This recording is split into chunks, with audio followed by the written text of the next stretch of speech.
Now the next topic is dwarf planet. There are some smaller heavenly body that revolve around the sun. Means there are other heavenly body also. They also revolve around the sun. They are called dwarf planet. They are called dwarf planet. Of this, the most well known is Pluto. Okay. Dwarf planet revolve independently around the sun. They have an orbit of their own. So they revolve around independently. Okay. Independently revolve करते हैं and they have an orbit of their own. तो इनका own orbit है जिस पे ये revolve करते रहते हैं. You can see there. Okay. This is Pluto, and there are other heavenly body. Now the next topic is asteroid. Asteroid. Between the planet Mars and the Jupiter, there is a band of numerous small heavenly bodies. Okay, between planet Mars and Jupiter, there are numerous small heavenly bodies. You can see there. They are called asteroids. These are called asteroids. Asteroids also revolve around the sun. These are also revolve around the sun. तो Mars and Jupiter planet है ना, उसके बीच में between में ये revolve करते रहते हैं, मूव करते रहते हैं. Okay. Asteroid also revolve the sun, और ये सन के अराउंड भी रिवॉल्व करते रहते हैं. Okay.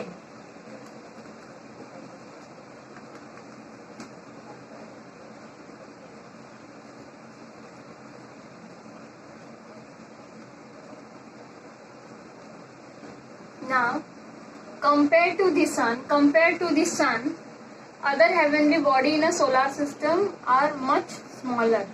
Compared to the sun, other heavenly body much smaller. You can see that this is big and this is smaller. The moon is the closest to the earth. Moon is the closest to the earth.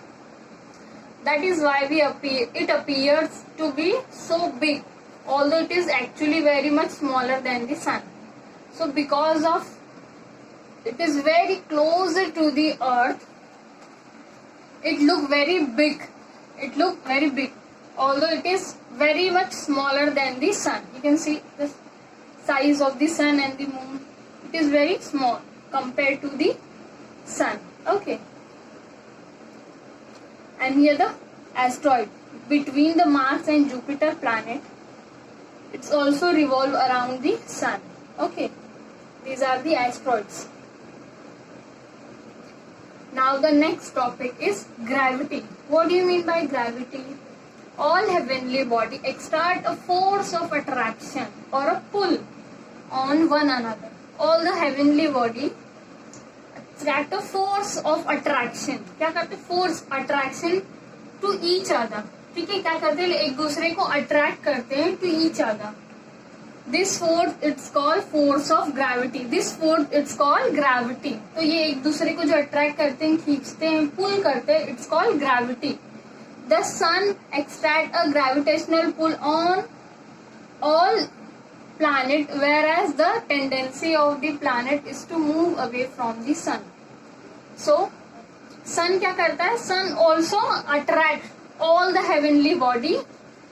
वो अपने पास attract करता है sun.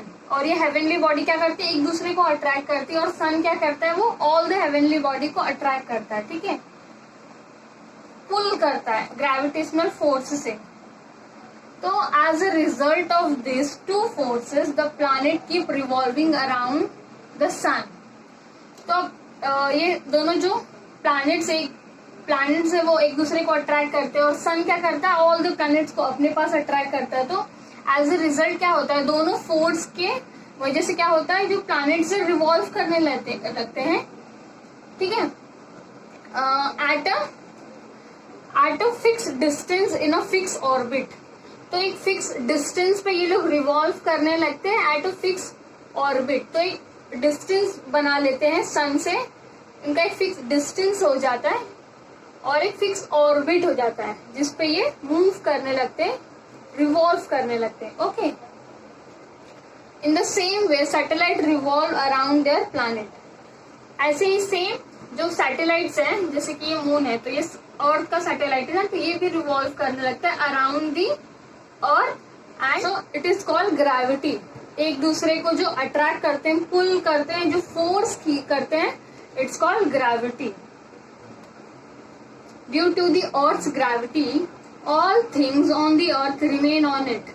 तो gravity की वजह से क्या होता है, जो भी थिंग्स हमारे अर्थ पे है वो रिमेन्स यहीं पे रहते, remain on it. Okay, even if we throw something upward with a great force it finally falls down to the ground.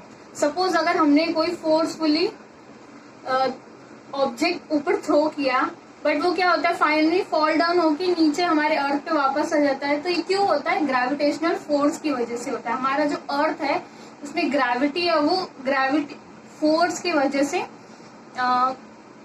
उस किसी भी ऑब्जेक्ट को वो पुल कर लेता है। ठीक है, ग्रेविटेशनल पुल होता है जिससे वो पुल कर लेता है किसी भी ऑब्जेक्ट को, it's called gravity. Okay, now next topic is space, the emptiness between and beyond the star, beyond the star and planet, it's called space or outer space, means emptiness between and beyond the star।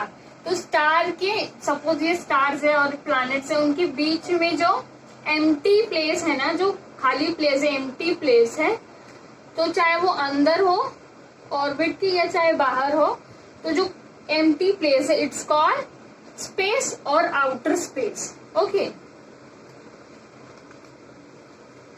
people have always been curious about the heavenly body in the sky। तो we are always been curious ना कि heavenly body में क्या है, कैसे, हम लोग देखने के लिए क्यूरियस होते हैं ना।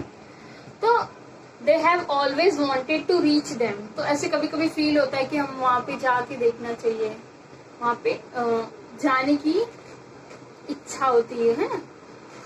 However, to send some object from the earth into space, suppose हमको कोई ऑब्जेक्ट स्पेस में सेंड करना है, तो it must be given power against the force of gravity. तो हमको ग्रेविटी के अगेंस्ट पावर, इतना मतलब पावर अगेंस्ट द ग्रेविटी, एकदम हाई पावर की जरूरत होगी, अदरवाइज फॉल डाउन हो जाएगा। अगर कोई भी ऑब्जेक्ट हम लोग सेंड कर रहे हैं, बहुत ज्यादा लॉट्स ऑफ पावर चाहिए हमको, तो ही हम कोई भी ऑब्जेक्ट जो है वो स्पेस में सेंड कर सकते हैं। ठीक है, one of the Diwali fire crackers, it's called a rocket, it is packed with explosive substances. तो आपने देखा होगा ये दिवाली में हम लोग ये वाला फायर क्रैकर यूज करते हैं, इट्स कॉल्ड रॉकेट। तो it is packed with explosive substances. तो इसके अंदर क्या रहता है, एक्सप्लोजिव सब्सटेंसेस रहते हैं। एक्सप्लोजिव सब्सटेंसेस क्या होते हैं, उसमें एक केमिकल होता है जिससे कि उसको बर्न करने से उसमें high pressure and speed create होती है। ठीक है, so this the explosive burn rapidly and produce lots of energy. ठीक है, रैपिडली मीन्स क्विकली। ठीक है, तो जब हम एक्सप्लोजिव को बर्न करेंगे तो प्रोड्यूस लॉट्स ऑफ एनर्जी, क्या होगी उसमें से, लॉट्स ऑफ एनर्जी निकलेगी। The design of the rocket is such that the fire cracker is pushed in a certain direction at a great speed. तो उसको बर्न करेंगे तो उसमें जो एक्सप्लोजिव सब्सटेंसेस, उसको उससे क्या मिलेगी, इसको एक स्पीड मिलेगी, हाई स्पीड मिलेगी और सर्टन डायरेक्शन, ये डायरेक्शन के लिए ऐसे इसका डिजाइन किया हुआ है, तो सर्टन डायरेक्शन में ये अपवर्ड चला जाएगा। ठीक है,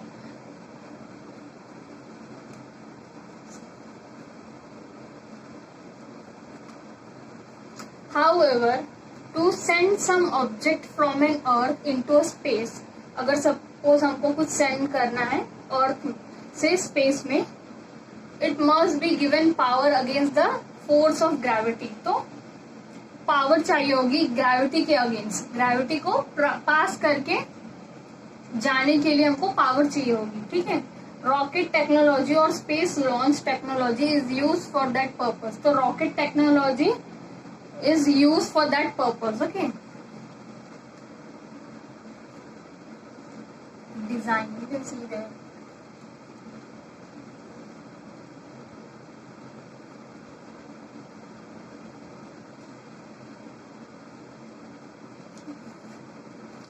very powerful rocket are used to send a spacecraft into space. So very powerful rocket we want to use, so we can send a spacecraft into space. Okay, a tremendous quantity of fuel is burned in a rocket. Tremendous quality, lots of quality fuel is burned in the rocket so that the spacecraft weighing thousands of tons can be launched into space. So it is not very light, it's very heavy. So we want lots of fuel to launch a rocket into space. Okay, in the 20th century, a few countries of the world developed space technology and sent hundreds of spacecraft into space. In the 20th century, few countries developed spacecraft technology. Okay.